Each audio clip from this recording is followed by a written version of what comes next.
Hi, and welcome to another Robservation. As a follow-on to our recent philosophy, can HOP be done right?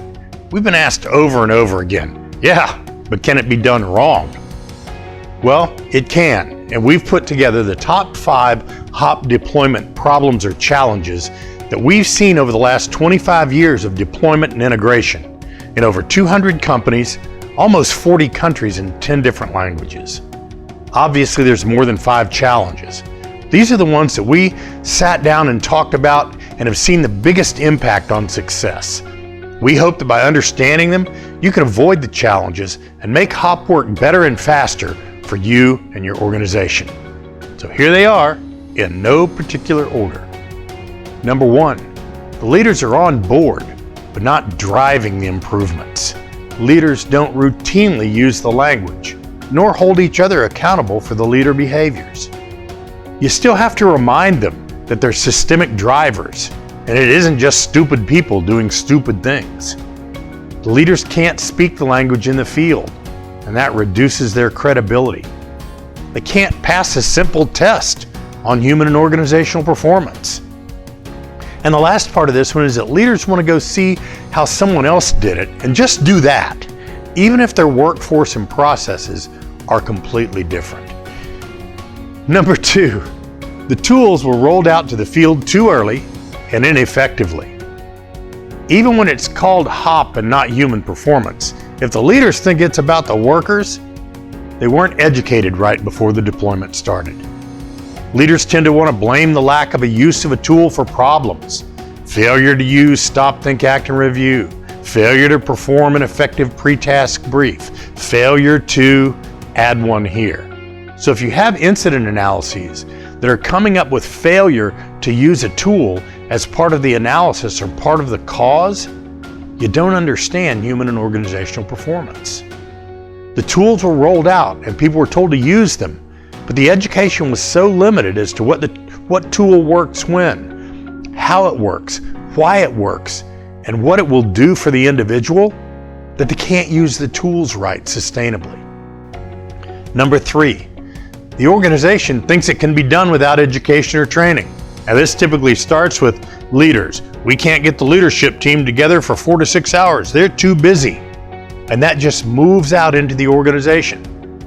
If leaders can't get together first to learn what they don't know, HOP will probably not last long, nor will it be very effective. You hear leaders that want to write a program, and that should be enough. This is a throwback from an old nuclear mindset that then got moved into utilities and other high-risk industries. Didn't work well there, despite what some of those leaders think, and it won't work where you're at. I'm not saying you can't have a programmatic document to maximize organizational knowledge, but it is not a substitute for learning how to do it right at all levels of the organization. And lastly, organizations rely on consultants to do all of the training and never really get the knowledge embedded into their own organization. So it never becomes the way they do business. It's just another training session. And they don't know the least that they can get away with to be successful. Or they don't believe it when they're told. So they're always trying to minimize what needs to be done to try to get the box checked. Number 4, organizations deploy without integrating. Almost as a counter to the last challenge, some organizations want to get through the training as quickly, cheaply, and easily as possible to check the box that they've done HOP and then sit back and wait on the results. If the concepts aren't integrated into the day-to-day workflow at all levels of the organization, then once the education is over and once the leaders revert to some old behaviors, you'll be left with an organization that doesn't trust that human and organizational performance will help them improve performance. Okay, what's next? That's what the organization will be asking. From daily management meetings to Gemba walks to Kaizens to pre-task briefings to operations and maintenance, the concepts need to become how you do business, not a new program. And they don't create a group of internal subject matter experts that the organization can then rely on to keep them on track. That's how you create the internal sustainability. And number 5, well, maybe there is an order to all this because the last one is probably the one with the most impact.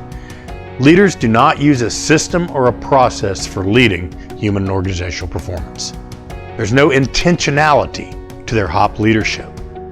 They don't understand the concepts that if leaders follow models and processes and systems, then it's easy to ask the rest of the workforce to do it. They don't know the models and systems that work well enough to use them. The leaders don't fall back on the models and concepts when times get tough, and they will. That's a part of resiliency. And they don't engage the workforce with their new knowledge to provide individual and organizational credibility to the human and organizational performance concepts. Now, you may have noticed that the challenges all have a leadership slant to them. That's because if leadership doesn't know, understand, live, talk, and engage using the concepts, then it really doesn't matter what you do in the field. It will probably be temporary and not as effective. You see, many organizations don't understand that the education of HOP concepts goes senior leaders, managers, supervisors, and then workers. In that order, every time.